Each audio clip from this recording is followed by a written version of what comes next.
खुशी का एहसास तभी होगा जब आदमी ने मुश्किल ज़िंदगी में कभी झेली हो, यानी हैप्पीनेस के लिए डिफ़िकल्ट लाइफ ज़रूरी है। क्या अभाव वाली ज़िंदगी हमें टफ बनाती है? तो योगाभ्यास के साथ साथ ज़रा इस थ्योरी को समझाइए कि टफनेस के लिए अभाव कैसे जो है रोल प्ले कर रहा होता है और लाइफ में डिसिप्लिन को कैसे लाया जाए, अनुशासन कैसे लाया जाए।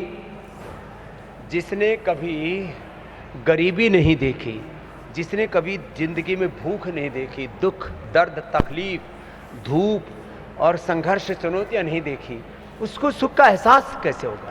ये तो इतरेतर आश्रित तत्व हैं, ये तो एक दूसरे पर आधारित तथ्य और सत्य है, जीवन के तत्व हैं। जिसने कभी गर्मी नहीं देखी उसको सर्दी का, जिसने कभी सर्दी नहीं देखी उसको गर्मी का, जिसने कभी भी जीवन में अभाव नहीं देखा उसको भाव का, जिसने कभी तिरस्कार नहीं देखा उसको सत्कार का एहसास कैसे होगा? इसके लिए ये धूप छांव की तरह ये जिंदगी का खेल है और इसमें हमको, इसलिए जब कभी जीवन में, और मैंने तो कहा ना, भगवान राम हो, भगवान कृष्ण हो, तमाम ऋषि मुनि हो, सभी ने जीवन में संघर्षों को झेला है।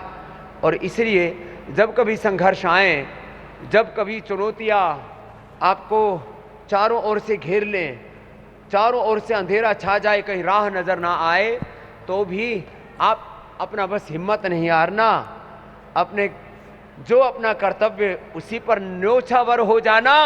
ऐ मनुष्य तेरे जीवन का कुछ भी नहीं ठिकाना, बस चरे वेती, जब तक दम में दम है आगे को बढ़ते जाना। तो ये बात सच है कि जब तक जीवन में संघर्ष और चुनौतियां नहीं होती, तब तक व्यक्ति किसी बड़े तत्व की, किसी बड़ी सफलता की, विजय की प्राप्ति नहीं कर सकती। इसे मैं कहता हूं सामान्य सुख की, सामान्य सफलता, विजय की प्राप्ति तो सामान्य तत्वों से हो जाती है। पुरुषार्थ की पराकाष्ठा के बिना किसी बड़े तत्व की प्राप्ति हो ही नहीं सकती।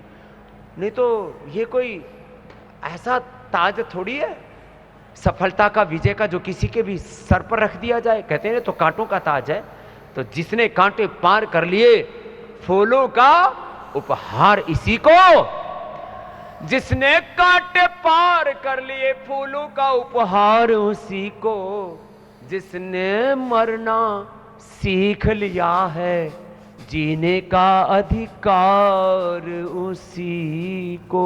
तो मेरे भाई हुसैन जी, क्या बात है स्वामी जी, बिना मतलब ये कि योग कीजिए तो दिल्ली दूर नहीं है, इसलिए हम तो ना दिल्ली दूर है ना नागपुर दूर है, सब बहुत करीब हो जाएगा। बस योग करिए और जिद करिए और मुश्किलों से हारने की बिल्कुल ज़रूरत नहीं है।